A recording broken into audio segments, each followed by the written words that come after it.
Arsene Wenger took the reins at Arsenal on the 1st of October 1996. At the time unknown on these shores, the unheralded Frenchman went on to spearhead a revolution in the English game. Over the last 2 decades, he's experienced glittering success alongside periods of frustration as the club and the game itself has evolved around him. To mark the anniversary of his appointment, we've assembled a panel of experts to assess and dissect his legacy. Ian Wright is an Arsenal legend, scoring 185 goals in 288 games and winning the double under Wenger in 1998. Martin Keown was a Gunners stalwart who picked up 3 Premier League titles and 3 FA Cups in 2 spells with the club. Amy Lawrence fell in love with Arsenal at the age of 6 and is now deputy football correspondent at The Observer and author of 2 books about the club. Former striker John Hartson was signed by George Graham as the most expensive teenager in English football and experienced the impact of Wenger's arrival firsthand. And broadcaster and journalist Piers Morgan is a lifelong Arsenal fan and in recent times a vociferous critic of Wenger's regime. The table is set. On the menu, the Wenger years. My main ambition is, of course, to bring success to the team and to satisfy all the people who love Arsenal. Well, today it was all about Arsenal. What a way to clinch the championship! To come to England for me and to win the championship is a tremendous honour. Maybe it's my biggest satisfaction in my career until now. Arsene Wenger, no question about it, the manager of the season. Soaring, soaring Arsenal. Do they soar? Goal! I had a lot of critics when I arrived because I was unknown. Invincible, Arsenal the champions. I think the Arsenal people had confidence in me.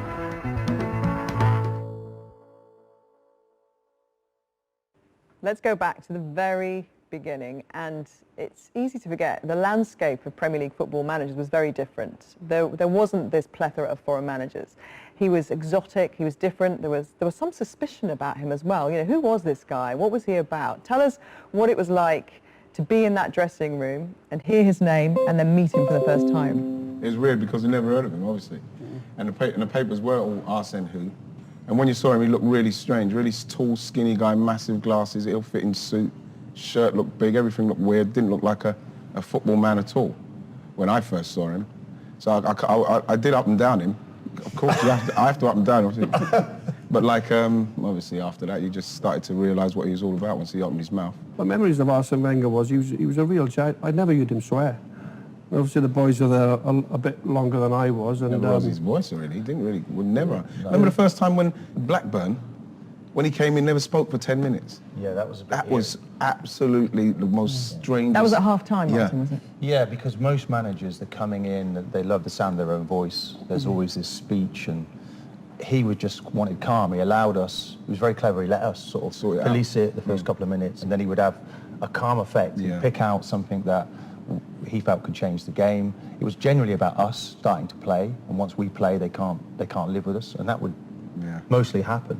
The thing I remember most, every time in the first few weeks that you went to an Arsene Wenger press conference, I came away thinking, I've really learnt something today. Like, he was saying things about football I'd never really heard before, anybody else saying, which seems a bit pretentious maybe now, but it was really, it had a powerful effect. I think he felt very, very different from very first impression. Well, I think for most fans, I was editor of the Mirror at the time. I remember my sports editor coming to me saying, do you want the good news or the bad news? Good news, Bruce Riolt's going. And so even though he brought Dennis Bergkamp, this was good news. We wanted to get rid of him. I said, what's the bad news? He went, you're hiring some bloke no one's ever heard of who's been managing in Japan, called Arsene Wenger. I went, who the hell's he? And I remember thinking, this is just so odd, it's so random. David Dean spotted in Wenger the future of British football. And it was an unbelievably brilliant appointment. Tell us just how alien some of his ideas were at the time. It literally went from Friday we were doing everything we was doing before, like normal, eating whatever you want, to Monday. It literally... Well, the canteen was shut, wasn't it, on Friday? George didn't want us in the canteen. So it was most extreme. Okay, Bruce Riot came in, changed that slightly. What do you mean the canteen was shut? Well, George was like, we're not going to pay for you to have food on a Friday. get yourself home. You get home. You weren't even allowed in the canteen before training. No. And this changed. I mean, the training ground, you remember when Arsene came in and they showed him London Colney and the lovely green fields, he said, what is this? There's no facilities here. We cannot train here.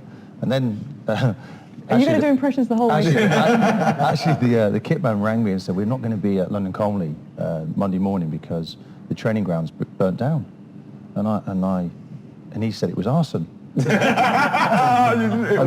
I said, you kidding me? Because I knew the gaffer just didn't like the training ground. But we went to Software House. We were treated like kings, weren't we, all of a sudden? Yeah. And it really did change massively. I remember going in the players' lounge and they were all standing around like they'd literally, like there'd been a death in the family. I said, what's going on? I think maybe into you. And he went, he's shut the bar. There's no more alcohol in the players' lounge. Tony Adams had a lot to do with that. It was Tony Adams done that. You know, everyone else just let Tony get on with doing what he's doing as long as he was playing it. Wenger came in and literally helped him.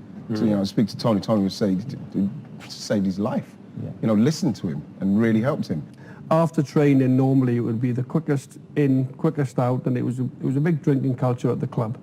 There was a crowd of 7 or 8 of the lads that would call it a liquid lunch, and we would just have lunch as quick as you could. But when Arsene Wenger came in, he would take us to we'd all Oldie, Tone, Nige. Arsene Wenger put 3 or 4 years on their careers. Mm-hmm. Everyone seems to give us the impression that what Arsene did differently is treat you like adults. Suddenly, everything was explained to you properly. If you're going to take these vitamin tablets, this is the effect it's going to have. Yeah. If you're going to drink, this is what it will do to you.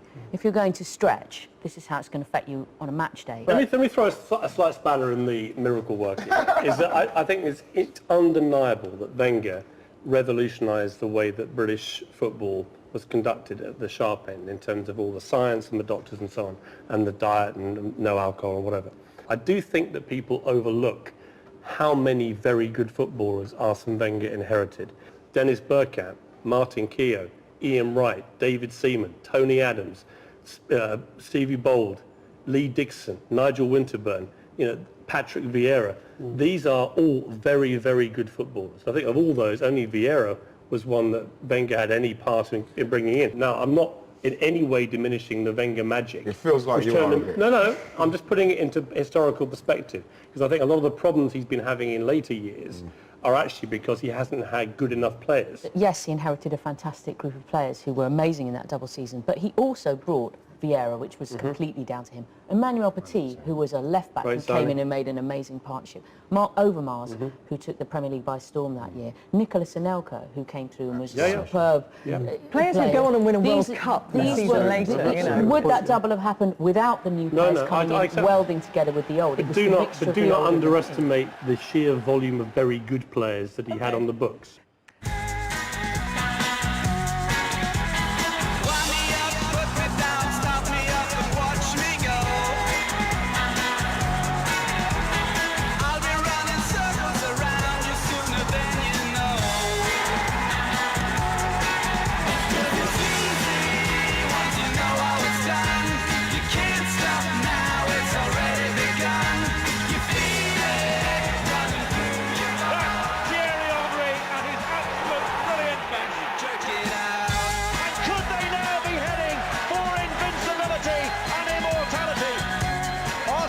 The champions, unbeaten from start to finish.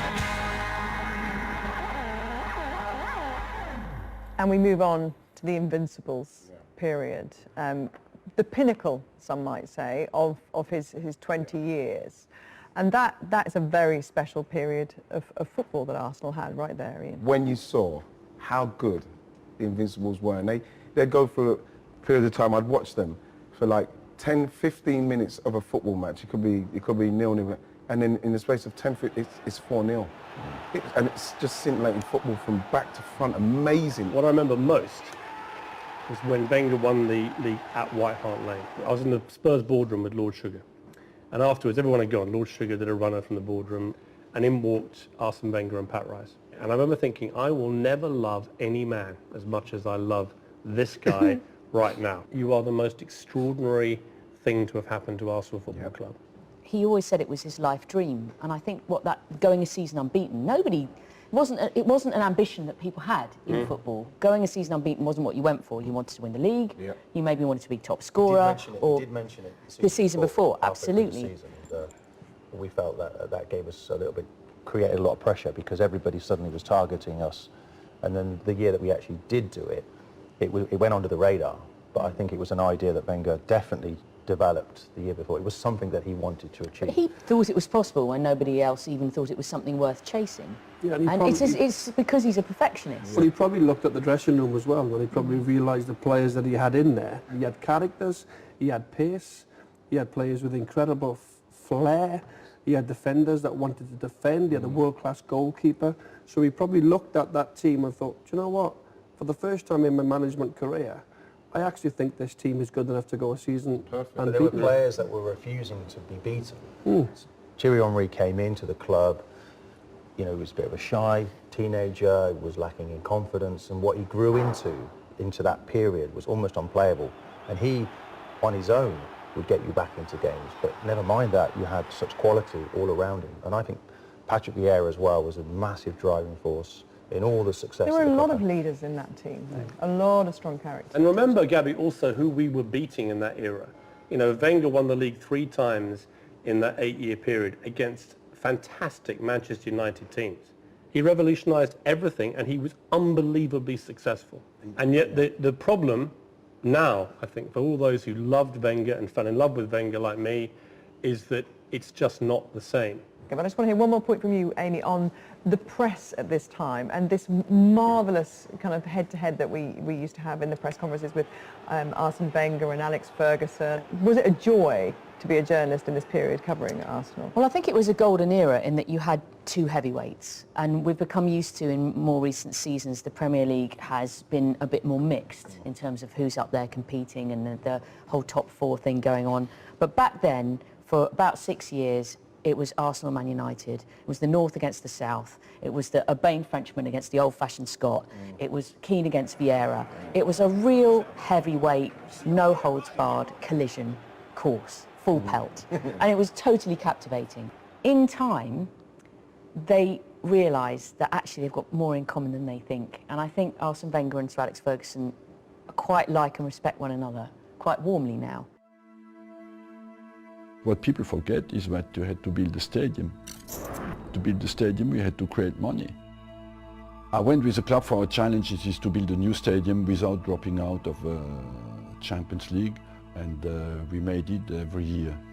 I feel I've done my job in a very committed and faithful way.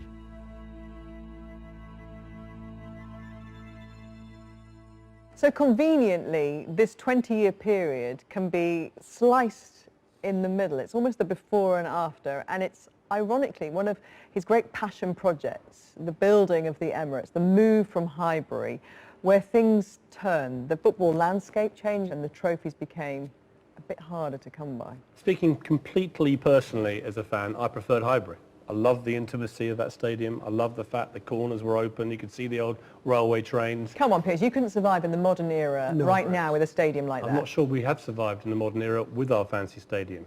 I felt we lost our heart. I felt we lost a lot of things in that move. Now, you don't mind if you then actually go and buy the world's best players and you go and win the Premier League and Champions League and maintain the level of performance on the pitch that we had enjoyed before. But actually the complete opposite happened. And I'm not sure even now that if you ask most Arsenal fans, where would you rather watch, Highbury or the Emirates? Most of them, I tell you, you'd be surprised, would probably say, I prefer watching it at Highbury.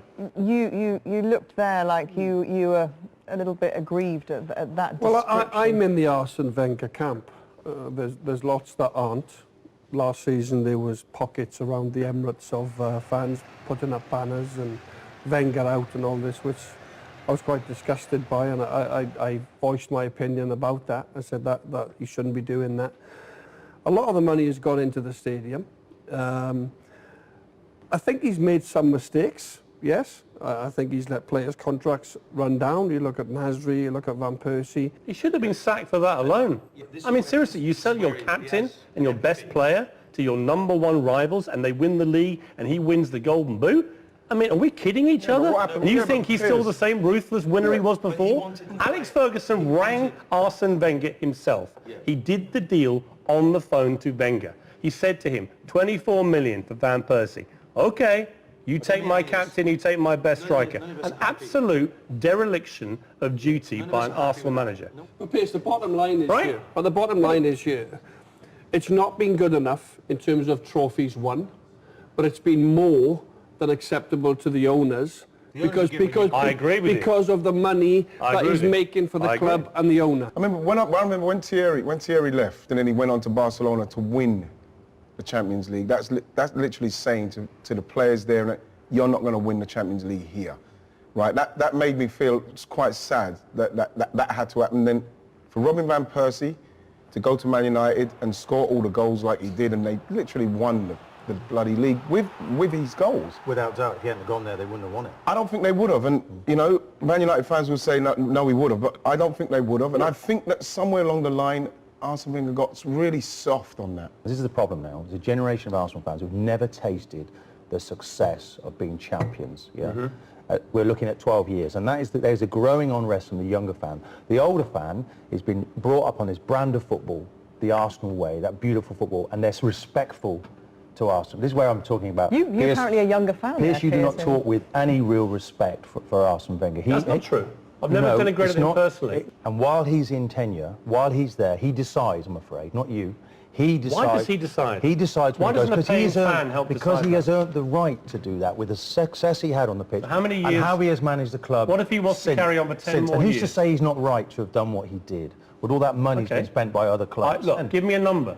How many more years, if it's left to Wenger to decide, and he carries on not winning the league and not even reaching a Champions League final, at what point do you guys, and I understand why you love Wenger, I loved Wenger too, but as a manager, how many more years do you now give him? Well, this is what he has to do now. Before he gets sacked, I'm not he won't go. I would give him another 3 years simply because I think that he's put a lot of faith into a lot of squads that have let him down. They've let him down so badly. 3 more years, right? and what happens if we come third or fourth and bomb down the Champions League? Okay, we won't do that. Should Arsene Wenger, should he sign a new contract?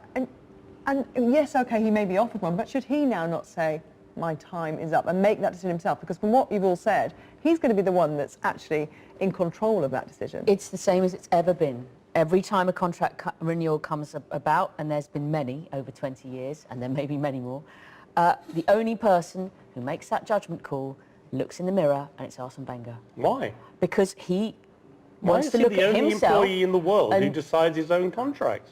Look, he is the last of his kind. Whatever way you look at it, he's the last emperor in football. You ask Alex Ferguson or Jose Mourinho or the Arsene Wenger of 2000 or 97 or 2004, how do you fancy coming third and fourth for 12 years? And they'd have laughed at you. I think going forward, 12 years without a title, yeah.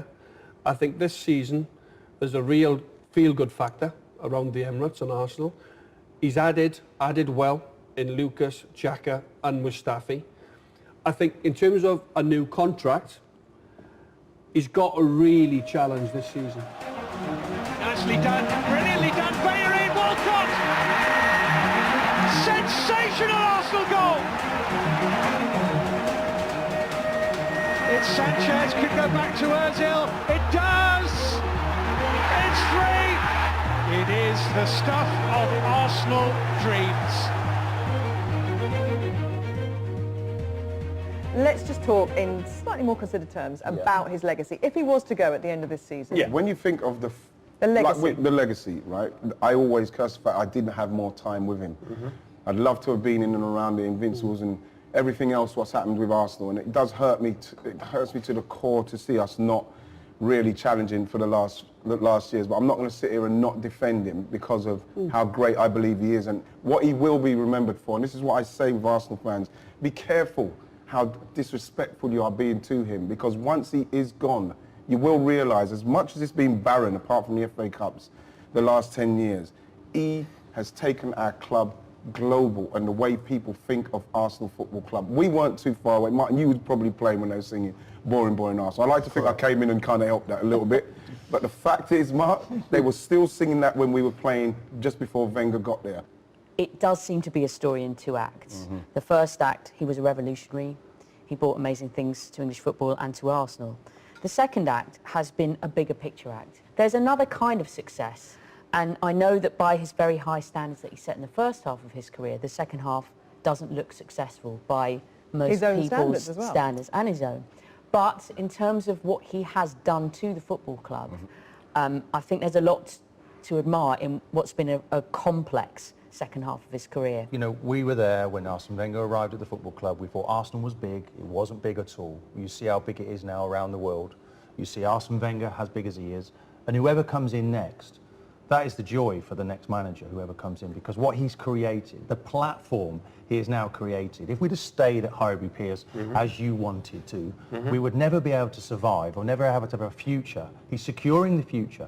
But in doing so, I think he's taken away a little bit of some of the trophies he might well have won himself. He could have been a little bit greedier, but every decision that he has made has been for the benefit of Arsenal Football Club. When you hear the respect that these guys have for Wenger, long after they played for him, that in the end is an amazing legacy. The love and devotion that so many great players have for Wenger, I think, is a testament to the style of football that he's always tried to play, and that is an amazing legacy on its own. I don't think, it's my gut, that we won't be here in 10 years or 20 years' time still talking about Arsene Wenger, but who knows? I wouldn't put it past him.